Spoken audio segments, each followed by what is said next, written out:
Hello, you're back with Dave and Tim at the Single Malt Review as we return to Scotland, to the Highlands, in fact to Loch Lomond, where we've been before. Indeed. But today's Loch Lomond is a little different. It's very proximate to the loch itself, as the name would suggest. Loch Lomond do this and that, and their labels can be a bit weird because their single malts are branded as Inchmurrin, which was a much older name of the distillery, and I think there's a bit of label confusion because those ones themselves have labels that say Loch Lomond in the US, so you can't win, really. This one, confusing all on its own because it is, in fact, grain whisky. Single grain Scotch whisky, which is, it's out there, you see it now and again, usually in independent bottles, not normally under its own proper distillery label, but this one is doubly strange because it is made, and it will stay right on the label, exclusively from malted barley. Yeah. So it's like they went to all the trouble of making grain whisky, only they didn't want to save any of the money by using cheaper grains, which is kind of the whole point of grain whisky. So this really is a massive oddity. Grain whisky made entirely from malt, but it's not a single malt whisky because of the type of still, Yeah, is that right? because the method of distillation. Yeah. Grain whisky, in addition to not being or not having to be made from malted barley, is distilled with continuous stills, which are much more efficient and cheaper to run because they run, as the name might suggest, continuously. Yeah. They have an in valve and an out valve, and your sort of brewed up liquor comes in one end and your spirit comes out the other, infinitely. So much less manpower involved, much less having to turn it off, charge it with your stuff, turn it on again. You know, there isn't this batch aspect and the manpower associated that there is with Scotch whisky. So why you would use barley, which is fantastically more expensive than all the other grains you would normally use for grain whisky, which can be wheat, they can be rye, they can be whatever's on hand, really. Wheat is, I think, the most common one in Scotland. But, so for whatever reason, they have gone down that avenue, and what we have is, I suppose you could consider it what if a malt whisky was distilled to make it the lightest bodied spirit imaginable. Now, the type of continuous still used here, that's more like a column still, do you speak for vodka, right? Or is there a point of difference? Loch Lomond is a bit odd. They have some of the last Lomond stills in Scotland, or Lomond stills. I don't know if it's got any association with the Loch Lomond name or the area. Coincidence if it's not. But they're essentially a coffee still, which is a still that you still have to batch. It's like a pot still on the bottom, but it kind of has a column coming off the top with distillation plates that are inserted in and will distill the output in a sort of a semi-continuous way. So it's easier, you get much more volume out of it, and it's much more precise. You get, it's almost like fractional distilling, I suppose, because you can calibrate these plates to take off spirit at various levels, and so you put them way up here if you want light spirit, put them way down here if you want heavy spirit. It's a bit like distilling oil, I suppose. It all comes off at different levels of the chimney, and you get your light fusel oils up here, your white spirits up the top, and you get your kerosene jet fuel down the bottom, heavy stuff.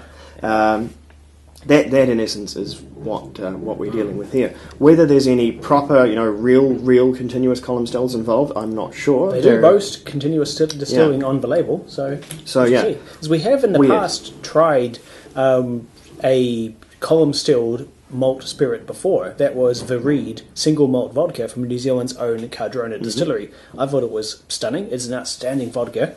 And in this case we've got something similar, but this has been matured in barrels for a number of years. A wee bit like if you took that vodka with a bit more flavour than usual, and put it into wood. The wood in this case, obviously, this is, I should say, unchill filtered, uncoloured, which is very good to see, and comes in a completely smoked glass bottle, so that secret is kept well and truly hidden until people take it home, which is good. The wood is obviously pretty well used, which is very typical for grain spirit anyway. A fairly young spirit. I think exclusively bourbon, as far as I can discern. And the age I don't think is particularly old. It could be anywhere, I'm sure it's more than 5.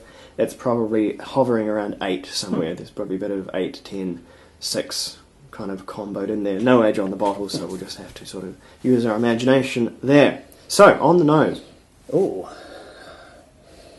First up for me, it's honey and almonds. Yeah, it's very, very crisp, very, very light, and very, very sweet. Almond, and almost almond oil. Almond oil is a funny thing. You get it for cleaning certain types of wood. A certain type of wood instrument will be polished and sort of kept good with a little vial of almond oil. And the smell there is, you'd expect it to smell of almond extract, sort of like marzipan, but it's almost the other way. There's a little bit of marzipan there, but it's almost like an even cleaner version of almonds. It's really, really crisp and clear. And really all you're getting, slight though they may be, is the oak components, because the way it's been distilled, that removes almost all of the character from the malt spirit. So all of that sort of fruit, all of the phenolics that might have come through, all of that character that you would normally get in a pot distilled malt spirit, that's largely distilled away. So it's lacking a lot of the kind of nose sandpapering harshness you get from other just pure grain whiskies.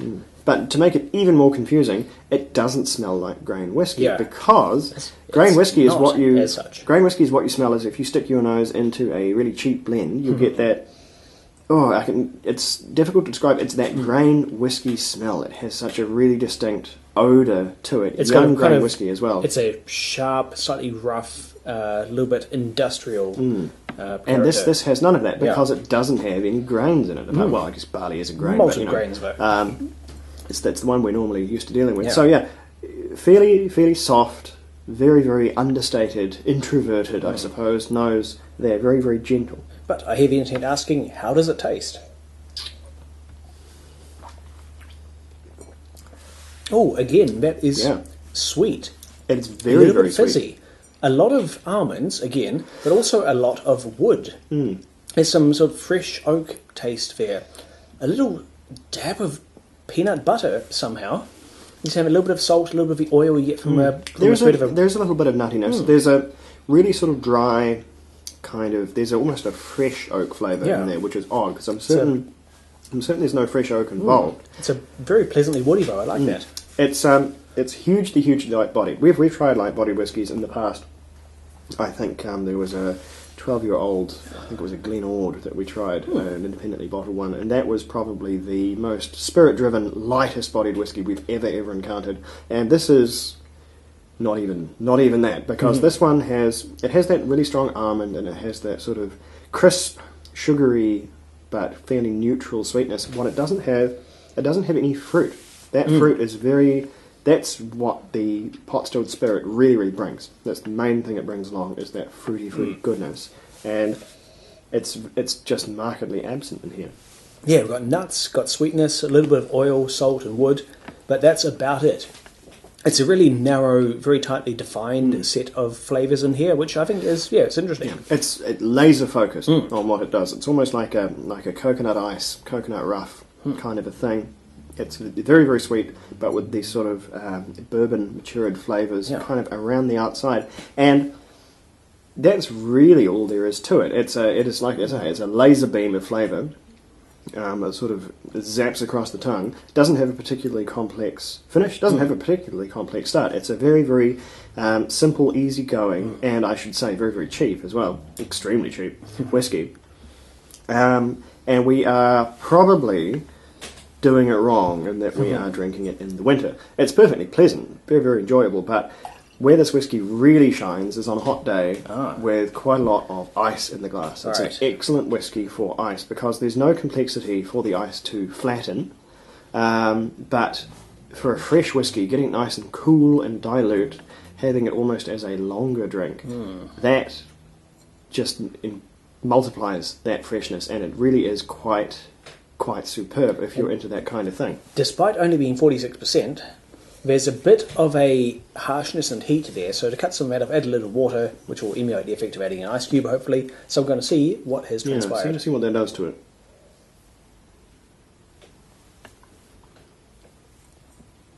The answer is very little. If anything, it's just... actually, that's... Now that's kind of... That is deadened it somewhat, added a bit of a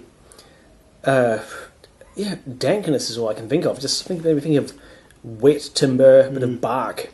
Nothing good really. It was much better before. Jolly chlorinated water isn't doing any favours. That one's particularly bad today. That chlorine. I haven't noticed it as much, but it's jolly pool water in there. But anyway, had to break out the freshened water for our next. Yeah, we will have to keep a private supply. I know where a spring is nearby, but yeah, another good application for this one is in your lighter bodied cocktails.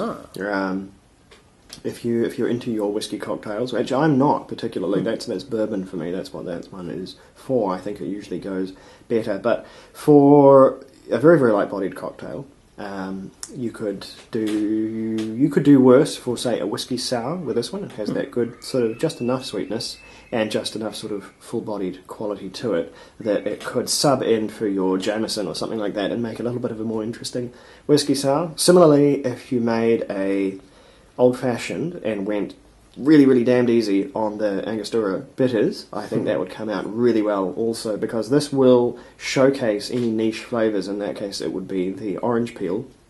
That would really, really bring that out, because it won't dominate like some Scotch can on those softer sort of flavours. So definitely a whiskey to sort of play with, and you can feel good about it because it isn't hugely complex. You're not destroying some masterpiece of layered flavour, and it's cheap as well. It's really, really cheap. Cheap as chips, this one. Cost you less than some blends. It's that cheap. So goodness knows exactly what the plan was for this one. Maybe they just discovered, I don't know, the whole lot of this behind the stairs or something, and made a label for it. But yeah. If we've got that continuous still to produce their grain spirits, then what might as well use it. Not sure what goes on in that place. Loch Lomond is a wee bit like, I don't know, Willy Wonka's malt distillery, and there are all sorts of strange practices going on in there. They make all kinds of odd things, but we won't get into that now.